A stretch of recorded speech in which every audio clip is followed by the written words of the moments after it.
Coming up, Ipswich City Council hands down its 2020-2021 budget.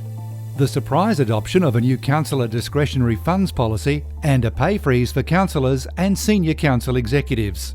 It's Tuesday, June 30, 2020, and I'm Alan Roebuck. Welcome to Ipswich Today, which acknowledges the traditional custodians of the land on which it is produced and pays respects to elders past, present and emerging. This podcast is supported by Kinetics, people-powered web hosting trusted by Australians since 1999. A special meeting of Ipswich City Council was held this morning at 9:30 to hand down its all-important 2020-2021 budget of just over $603 million. For Mayor Teresa Harding and all councillors, it's been a whirlwind period of meetings and briefings to get to today. Mayor Harding joined me a short time ago. Thank you for talking with Ipswich Today. Oh, thank you very much for the invitation, Alan. Can we talk about the numbers and, of course, the one that everybody wants to know, what is the rate rise for owner-occupiers? This budget is about sustaining jobs and creating jobs locally, so I'm deeply sorry to have to ask residents to share this burden. But through this budget, we're asking everyone to do their small bits so collectively we can make a big difference to our city's future. The rate rise will be less than a takeaway cup of coffee per household per month. So that's going to be a 2.75% rate rise for householders. Some councils have brought in rate freezes. Was this considered for Ipswich as a possibility? It certainly was. We certainly modelled that. But unfortunately, we inherited a high level of debt. We also inherited overdue vital community infrastructure that hadn't been done, actually over $150 million worth of that work. And we decided what we would do was to make sure there were no job losses, that we would maintain services, but also make sure that council maintain its capital works program so we will buy local and help to stimulate the economy. Major capital projects in the budget. Can you flag a few? I know there's a couple in train at the moment, like Marsden Parade, but what else is on the cards? Sure. Look, $124 million will be spent on the Nicholas Street redevelopment. It is the biggest year to spend on that particular project. So that's obviously a key focus for us here. We're spending $26 million of ratepayers' money towards road maintenance and rehabilitation, which will add to the amenity and the livability of the city. This will be put forward to filling 5,000 potholes and repairing and resurfacing a network of over 1,500 kilometres of field roads. And we're going to be fixing up on about 300 kilometres of gravel road maintenance. We'll be completing the Marsden Parade realignment, which is obviously partway through. The budget's including $10.7 million on local parks, $4.7 million on sustainable travel such as bikeways and public transport improvements.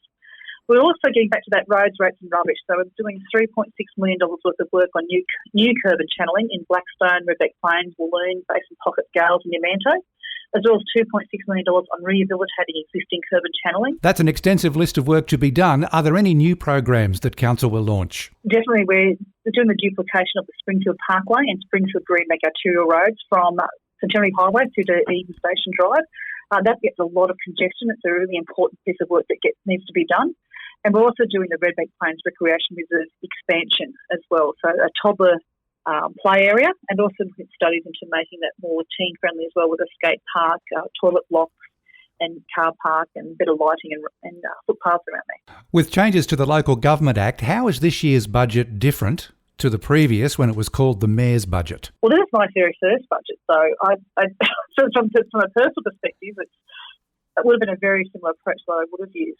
But yes, you are right, the law changed last year, so this is not the Mayor's budget, this is the Council's budget, so it means the entire Council needed to agree.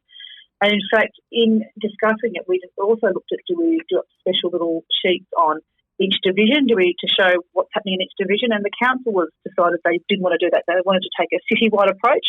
So when we put forward our budget, we'll be showing what we're doing for the entire city, not just our little patch. Well, given the short period councillors have had in office, how much influence did you have over the final budget, given that the organisation was probably working on the numbers since about last November? Yeah, that's right, Alan. Certainly the organisation had been working on a budget, but the councillors do have the final say as the elected representatives as to what would start, stop and go. So we started off with looking at what our strategic priorities were, and then we moved on to the budget to make sure that was in line with our strategic priorities. Obviously, one of the first questions we look at is revenue. So one of the first things we did was look at what rating levels that we would be applying, and that was a really difficult one to do because we didn't want to raise the rates above CPI. That was what we were inheriting. inherited and the well-recorded loss of the $78 million of the previous council, we've had to do the rate rise that we've got to make sure that our economy keeps moving. And finally, on a very busy day for you, are you on track to launch the Transparency and Integrity Hub on July 1? Yes, we are, and it's been, I've got to say, going through the financials of those controlled entities has been a real eye-opener. Certainly the abuse of power and the blatant misuse of ratepayers' money was wrong on so many levels.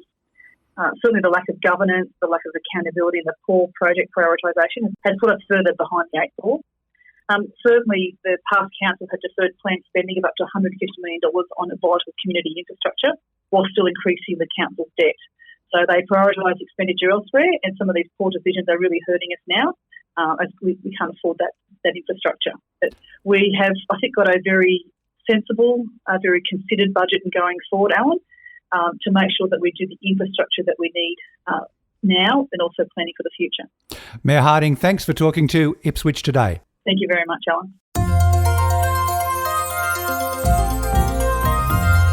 So, to summarise the COVID-19 budget, owner-occupier ratepayers face an average increase of 98 cents per week or 2.7%. Some of that $603 million will be spent on the Nicholas Street redevelopment with $124 million, road maintenance at $26 million, local parks $10.7 million.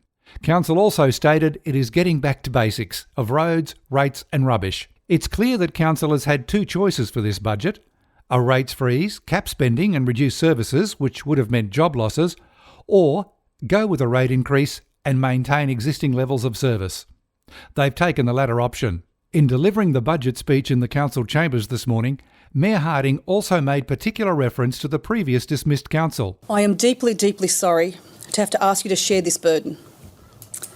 Audit reports tabled in the Queensland Parliament show millions and millions and millions of dollars, over $78 million, were squandered away by the previous dismissed council.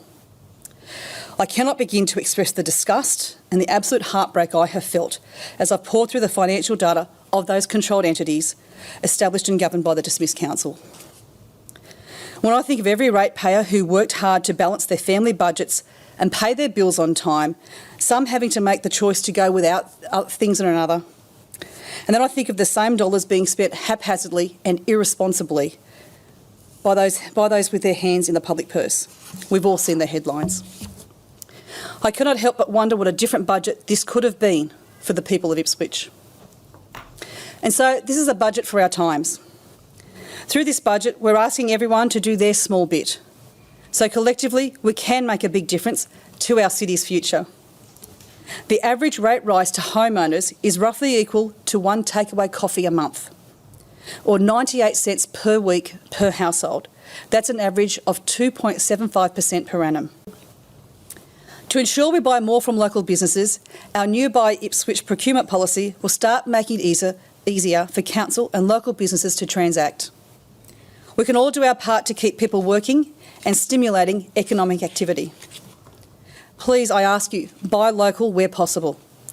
Let's keep the doors of businesses open, especially those sectors which have been heavily impacted by COVID-19, such as retail, hospitality and tourism. They need our help. Make no mistake, I'm no show pony mayor, and this is certainly not a council promising to pull a rabbit out of a black hat. This budget is about things that actually matter. Our Capital Works program is not based on the shiniest or sexiest projects, so you won't have a reason to fly around the world spruiking projects. This is a budget that focuses on investing in and building assets and maintenance that actually matter and make a real difference to the everyday lives of people who choose to live and work in this great city. For the first time ever, this council has developed a 3-year Capital Works budget, and the projects we'll deliver will be simultaneously good for the community and good for local jobs.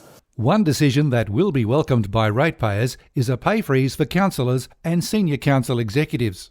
While we're committed to keeping jobs safe, we must still be held to account and perform to the highest standards on behalf of our community and find savings and efficiencies where possible. Today I'm announcing that the councillors, and also I'd like to thank the council executives who have also committed to share the burden. We have unanimously agreed not to adopt a pay rise this financial year, instead passing on the savings to deliver services to the community and relief to those really in need. As we look towards the second half of 2020, we have identified a range of opportunities to strengthen our city through the power of trust, transparency and productive partnerships. Previously, the Mayor said the Transparency and Integrity Hub will start July 1 and made reference to it again today. The imminent launch of the Transparency and Integrity Hub will ensure a higher level of accountability over financial performance, a crucial indicator in times where fiscal constraint must be exercised. We will all have access to the details of this budget and our monthly performance against it so we can track how we're delivering. We won't always be perfect, but we will be honest with you. Residents doing it tough financially were acknowledged by Deputy Mayor Marnie Doyle. In recent weeks, I personally have played a role in working closely with residents and business owners, assisting them with navigating the way to access rate assistance and sometimes financial counselling and support. To say the least, it has been heartbreaking and at times confronting. Working on the front line, assisting residents and business owners in deep financial and emotional distress. I'd like to point out our staff at Ipswich City Council must be commended for the work on this. It speaks volumes of the culture of Ipswich Council, the general managers, management and our staff, and the type of people we employ. I am proud to work alongside this group. Also in this budget meeting, a new councillor discretionary funds policy was adopted. Mayor Harding addressed the previous council's policy on such matters before councillors were briefed by Council Executive Ben Pohl. Mr Pohl, you'll know from the workshops that we've had that I guess this was quite a contentious, we had a lot of discussion around this because of what happened with the previous council. And certainly this council showed a strong commitment to being open with this and whether we even have one or not. Do you mind taking us through what this policy that we're proposing will do? Absolutely, thank you. So item 5.9, page 583, is a report recommending the introduction of the Councillor Discretionary Funds Policy. This policy has been developed in line with Section 202 of the Local Government Regulation 2012 and in consultation with the guidelines provided by the Department of Local Government, Racing and Multicultural Affairs. Officers have also reviewed and adopted discretionary funding policy and procedure from other Queensland councils in the development of this program. Councillor Discretionary Funds Policy and Program is substantially different to the previous discretionary funding of Council. As per the new regulation, total discretionary funds are limited to $18,000 per councillor per annum. Applications will first be assessed by officers in accordance with the eligibility criteria, and eligible applications will be considered and approved at the discretion of the Mayor and councillors via Smarty Grants, where all information relating to funding will be recorded. Council will maintain a record of all allocated discretionary funding and will publish this notice on Council's website, including the name of each organisation receiving funds and the amount and purpose of that funding. Discretionary funding will also be reported in Council's annual report in accordance with the Local Government Regulation 2012. As part of Council's broader community funding and support programs, Councillor Discretionary Funds provide a direct and quick response support for community organisations and recognise the role they play in developing and delivering initiatives that benefit the residents of Ipswich and respond to an identified community need. It's recommended that the Councillor Discretionary Funds Policy be adopted. Just for my comment, under the local government regulation, it allows 0.1% of the local government's revenue from general rates to be used for discretionary fund. Where this proposal is looking at, to be very honest, to be open, is looking at each councillor. So there's 9 of us for up to $18,000 for use of discretionary funding, up to $1,000 for each, event, and the councils can pool. That will be checked by council officers, but also be transparent. Previously, under the previous, so that's a total of $162,000 for a year that it could be. Under the previous council, it was actually $1.4 million. So it's being tracked. It's being done within the regulations.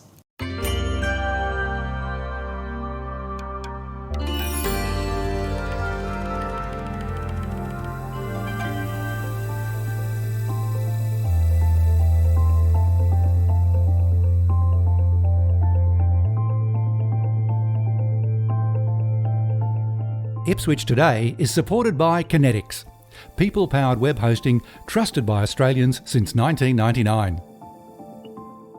You can share this podcast from your favourite app, including iHeartRadio, or play Ipswich Today from your smart speaker. Suggestions are welcome for future interviews and topics. Just go to the Ipswich Today Facebook page and leave a message.